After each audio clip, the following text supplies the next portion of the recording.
friends, Amanda here. Welcome back to Handmade Not Hallmark. Today I've got this really beautiful card featuring some really fun stencils and some beautiful dies from Honeybee. I hope you enjoy. Let's get into it.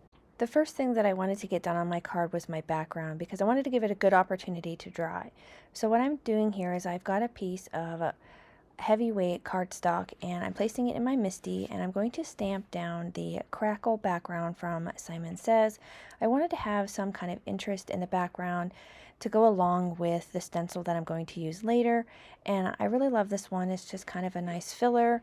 I thought about using a text background, but I haven't used this one in quite a while and I really enjoy it. I'm going to go ahead and get my piece of cardstock in here, and this is already pre-cut to an A2 sized card base, and that way I don't have to trim it down later whenever I assemble my card. I'm going to be using some fog ink from Simon. This is one of my favorite inks if you've been following me for a while, and I love using it for background stamps. It really adds a nice subtle detail, and I did stamp it down twice just to make sure I had a really good impression and that it showed up nicely, because I do want you to be able to see it in the card, the finished card, but I didn't want it to be too distracting. Once I have that all finished, I'm going to go ahead and get my stamp cleaned off here, and I'm going to get ready to do my stenciling. The stencil that I'm going to be using today is the Geometric Leaves from Simon Says Stamp. I got this in a haul a while back, and I always was curious about how to use it, and I love the fact that it's supposed to be leaves, so that was kind of what I was going for, is I wanted to look like a leafy background, but I wanted to add a lot of texture into my card. So I'm going to be using some texture paste. This is opaque texture paste from Ranger.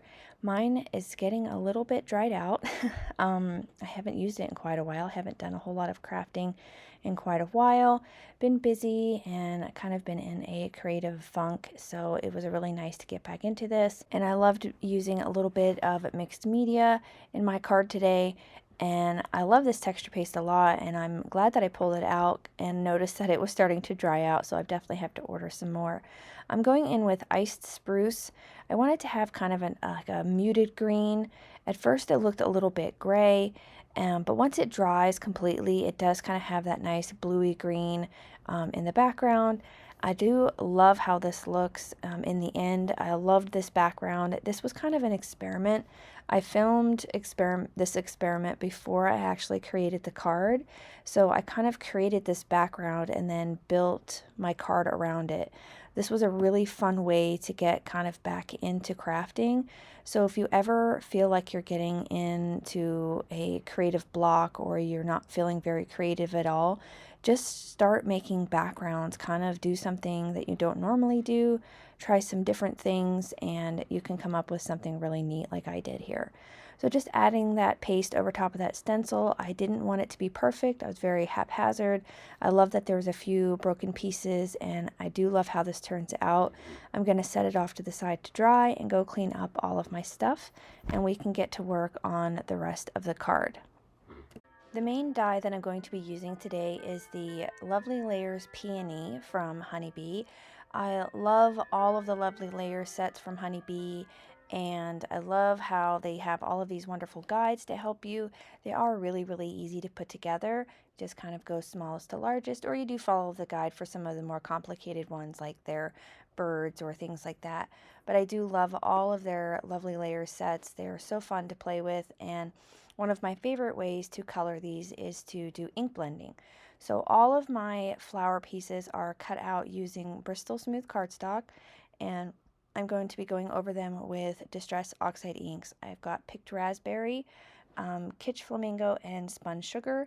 I was kind of going for a really beautiful pink color. That's how I love seeing peonies, and I am going to speed this process up. I wish I could ink blend this fast, but I'm just going in and layering up the colors. I kind of wanted to go lighter on the outside and real deep on the inside, just kind of like a flower would be in bloom. And I really debated on what colors to use for my florals.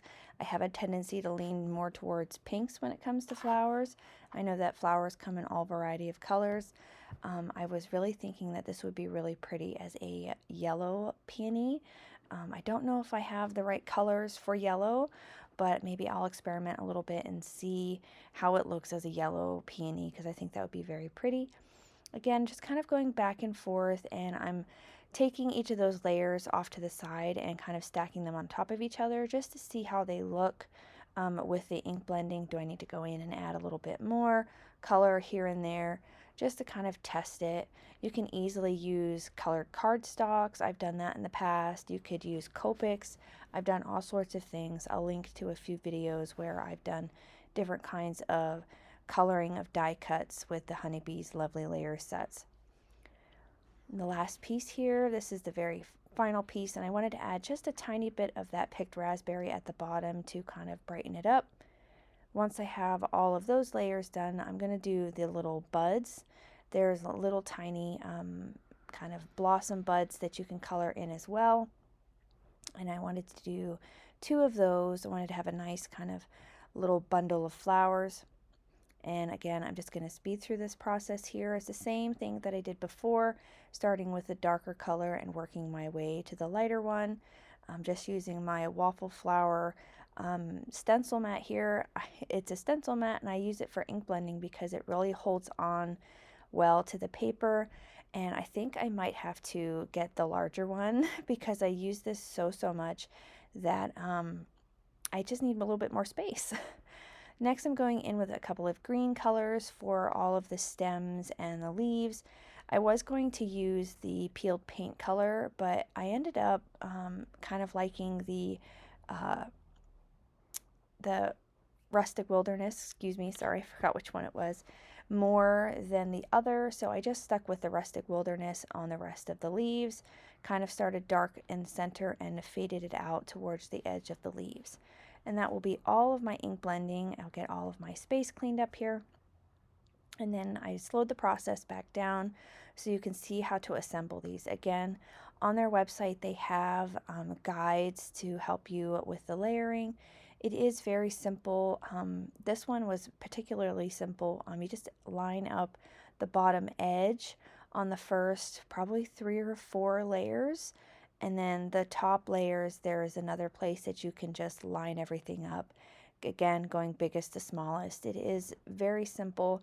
I always do a practice one before I create a card with it off camera. So I always have a bunch of extra layers, flowers, so any kind of lovely layers on hand. So if I want to make a quick card, I've got something already ready to go.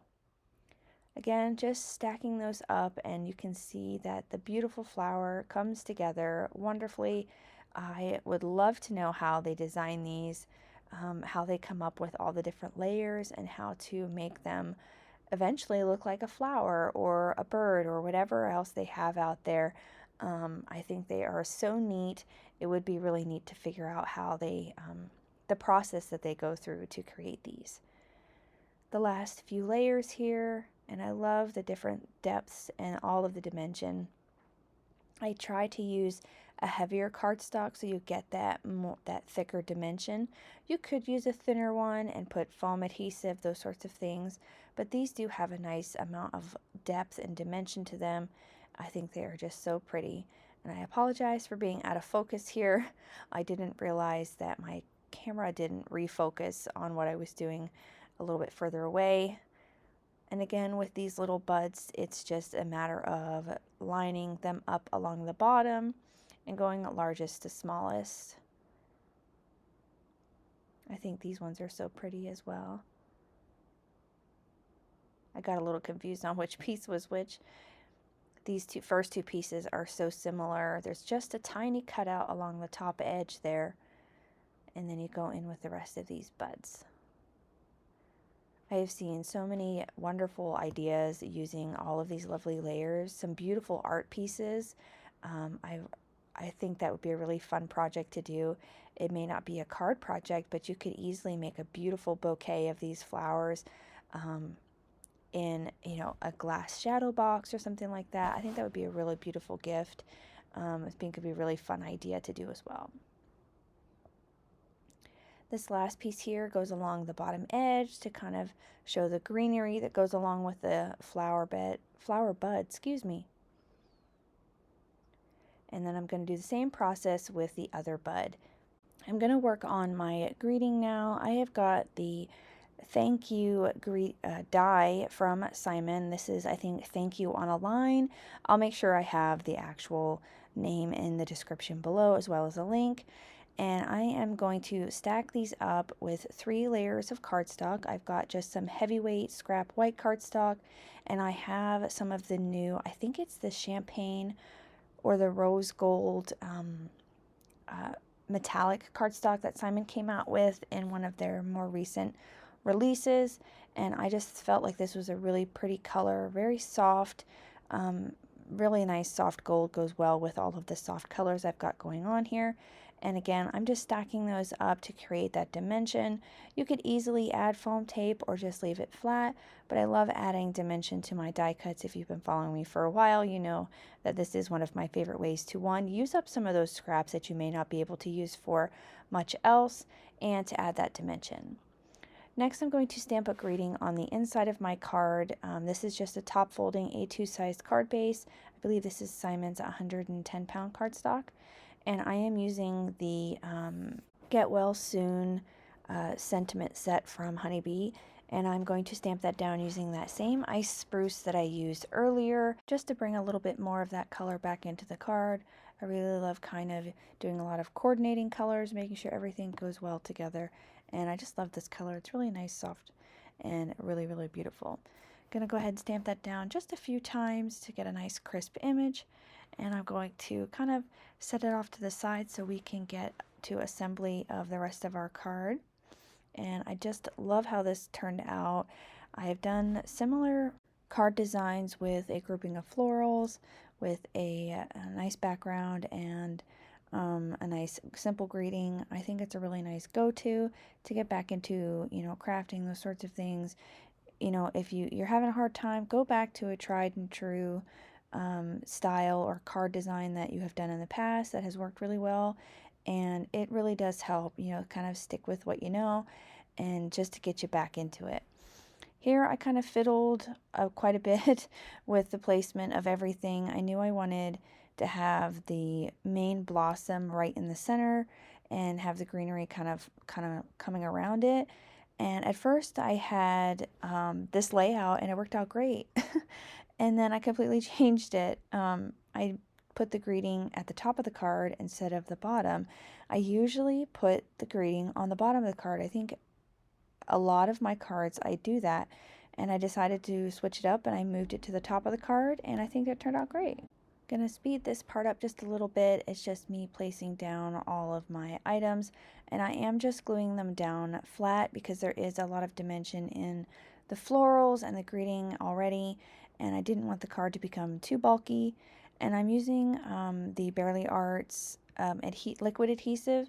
I find that it works out really well whenever you have to adhere over any kind of like textured background, and with all of the texture paste, I think it was a really good idea.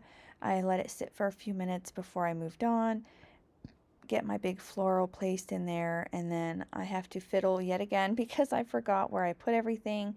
And again, I should take a snapshot of what I have placed down so I don't forget where I put it.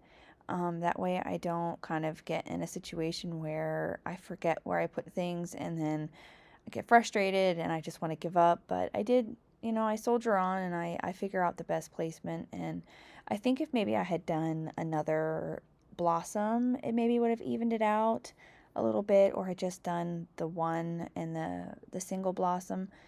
Either way, I got it to work out and I loved how it turned out. And I just had to scooch the larger blossom down a little bit, and that's when I decided to move my greeting up to the top corner. Again, just using that Barely Arts adhesive, it adheres wonderfully over top of any kind of texture. I did have to scooch that blossom just a tiny bit to get the big one in place. Pressing that down really firmly, and I love where I'm going to place this. It really does frame everything up wonderfully. I do love how this card turned out. I love all the colors. I think I will try a similar style in a yellow. I think it would be really pretty as a yellow flower. yellow is one of my grandmother's favorite flowers, so any opportunity that I get to do any kind of yellow, it always reminds me of her. Gonna hold down that thanks, and I love these two thanks, or this die set, because you can really get everything lined up nicely. I always have a tendency to get them crooked and it bothers me, so get those all lined up nicely. And we're going to go in with some of these flickering butterflies die from Simon. I recently picked these up and I've always wanted to get them. I've seen Amy Rasabi use these a ton and they really are addictive. The last two cards that I've made, I have used these and I can't get enough of them. They are just so cute. I die cut them out of some vellum, and I'm also going to add a little bit of glitter to their wings with my glitter brush after I get them adhered down to my card. And I'm just going to use the same liquid glue that I used earlier. I also have some holiday pearl stickers from Honeybee. I was trying to find some sort of embellishment that matched the gold as close as I possibly could get to the gold I used earlier, and these pearls were pretty close. I felt like they were a nice addition. I just wanted to have a little bit more of gold in the card since the only place I have it is in the greeting, so adding that in I think was a nice touch as well. And then adding those butterflies was just, I just had to add them. I picked them up and I felt like this card needed just one tiny touch and the butterflies were perfect. I just added a little tiny bit of glue and I folded the butterflies just a little bit to give them some dimension, and I'm only adhering them on the bodies. It's such a small amount of glue you won't really see it through the vellum and it's not really that noticeable. And once I get those adhered down, I am going to go through with my Wink of Stella glitter brush. I should have done it before I put them on there, brushed on the sparkle, but I didn't think about it until afterwards. It's really, really subtle. I probably could have got away with not doing it at all, but I had to be a little extra. I didn't really have a whole lot of sparkle on this card. I usually add some in here or there, and I felt like the butterflies were the perfect place to add that in. Once I get those all colored in, that will finish up this card for today.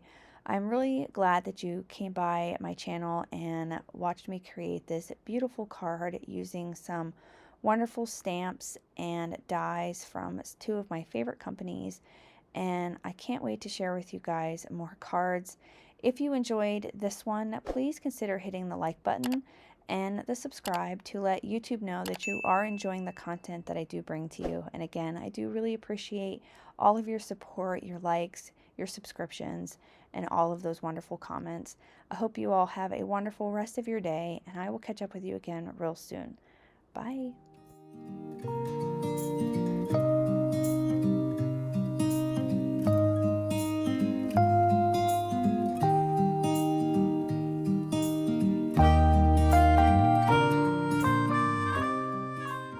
On screen, I've got a few videos that I think you'll enjoy. Consider hitting the subscribe button so you don't miss out on any more videos at my YouTube channel.